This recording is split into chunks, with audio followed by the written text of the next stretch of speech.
When I signed the lease for apartment 4B, the landlord handed me two things, a set of keys and a folded piece of paper. "Previous tenant left this," he said. "Take it or leave it." I took it.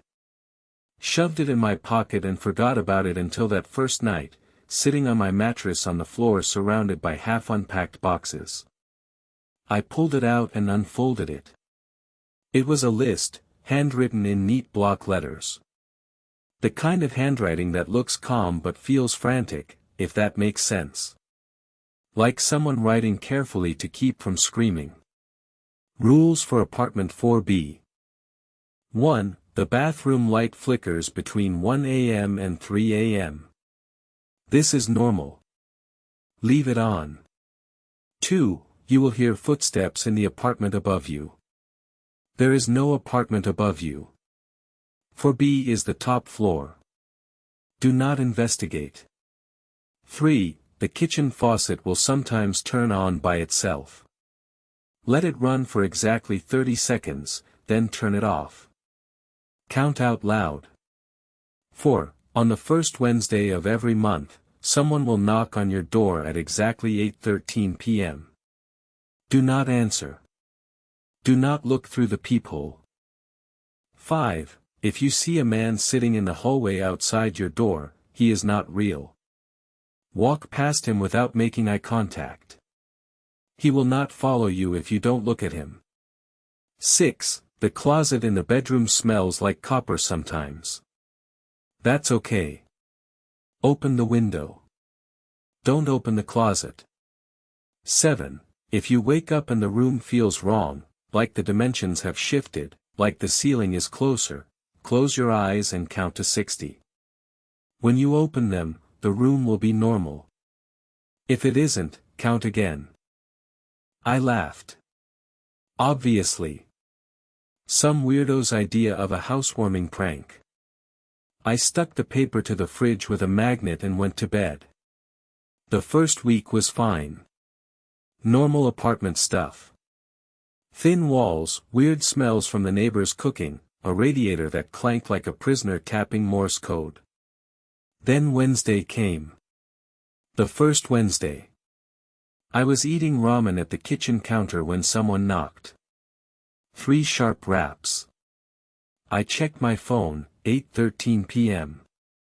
I froze. Stared at the door. The knock came again. 3 raps, evenly spaced. Patient.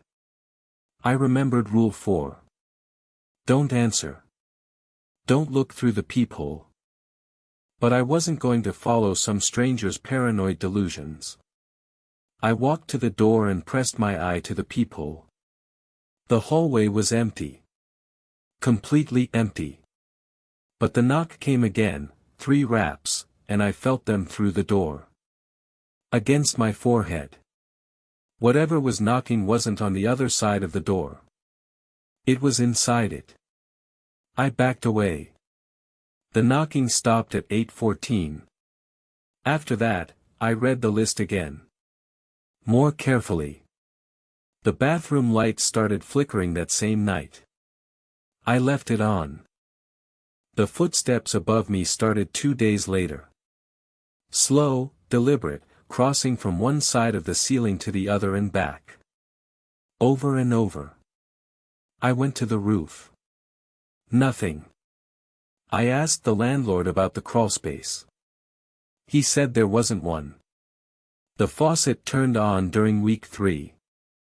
I counted to 30 out loud, just like the rule said. The water ran clear for 29 seconds. On second 30, it turned red. Just a flash. Then clear again when I shut it off. I followed every rule.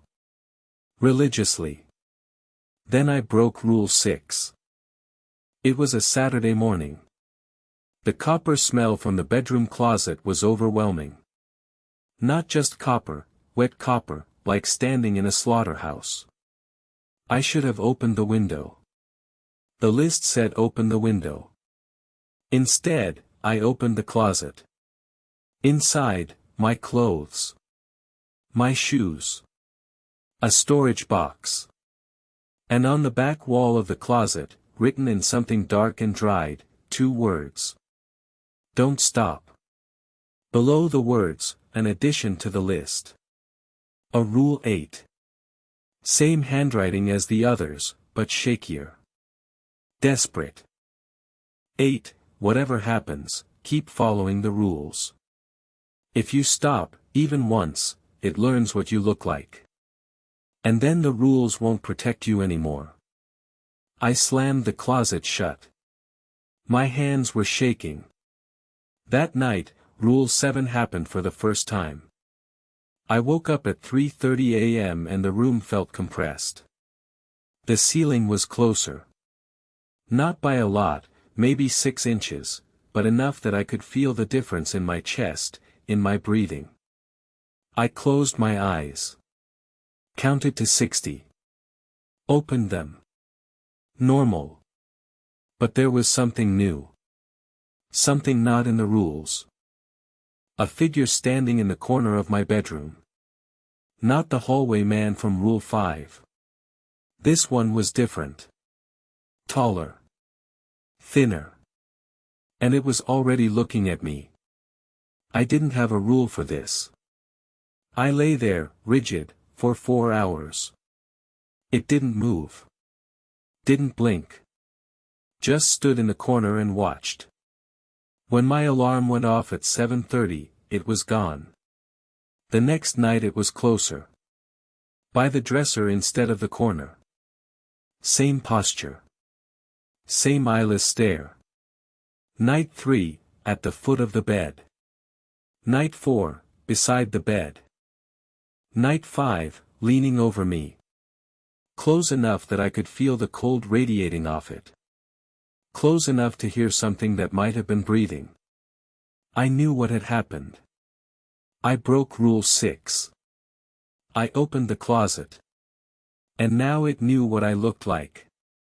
I wrote my own Rule 9 and added it to the list. 9. If you broke a rule and something new appears, something not covered by the other rules, leave. Don't pack. Don't take anything.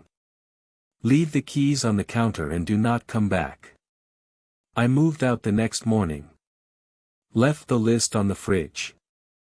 A month later, I drove past the building. There was a light on in 4B. The new tenant. I almost went up.